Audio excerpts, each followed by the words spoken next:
Neurologist, neurologist वो होते हैं जो न्यूरो की कंडीशन देखते हैं। अब स्पाइन को भी हम न्यूरो में मानते हैं क्योंकि स्पाइनल कॉर्ड जो होती है वो हमारे ब्रेन से जुड़ी हुई होती है। तो इसलिए एक होता है न्यूरोलॉजिस्ट यानी कि न्यूरो फिजिशियन, एक होता है न्यूरो सर्जन।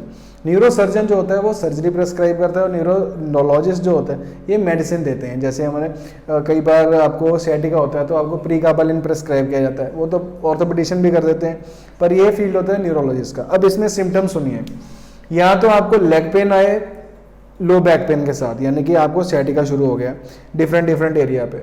नमनेस आ सकती है, नमनेस मतलब आपको जो सेंसरी लॉस होना शुरू हो जाता है, या वीकनेस आती है। अब ये नमनेस जो होती है ये ऑलमोस्ट जो हमारा डिस्क बल्ज होता है, नर्व कंप्रेशन की वजह से नमनेस कई बार मोस्टली आती है। तो मैं ये नहीं कहता कि ज़रूरी उसमें सर्जरी रिक्वायर्ड होती है, पर ये चीज़ आप न्यूरोलॉजिस्ट को मिलकर उसको बता सकते हैं।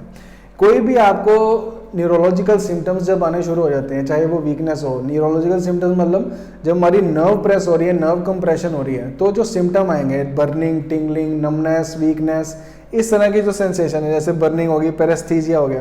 पेरेस्थीसिया का मतलब जो हमारा सैडल एरिया होता है यानी कि प्यूबिक एरिया होता है या हमारा बटक वाला एरिया होता है वो पूरा सुन्न पड़ जाता है, तो उसको हम पेरेस्थीसिया बोलते हैं। या पैरों में सेंसेशन जो होती है वो हमारी प्रॉब्लम करती है। तो एनेस्थीसिया या पैरास्थीसिया की कोई भी कंडीशन हो, हमारे लेग्स में पेन जा रही है, नमनेस जा रही है, पता नहीं लग रहा पैर के बारे में, हम फील नहीं कर पा रहे, तो इन कंडीशंस के लिए हमें न्यूरो सर्जन या न्यूरो फिजिशियन की हेल्प चाहिए। न्यूरो सर्जन की तब चाहिए जब आप कंफर्म हो गए कि अब हमें सर्जरी के लिए जाना पड़ेगा, उस नर्व को वहाँ से निकालना पड़ेगा, यानी कि स्टेनोसिस इतना ज़्यादा बढ़ गया है, नर्व इतनी ज़्यादा प्रेस हो चुकी है कि उसको हमें निकालना ही पड़ेगा, जो चीज़ नर्व को प्रेस कर रही है।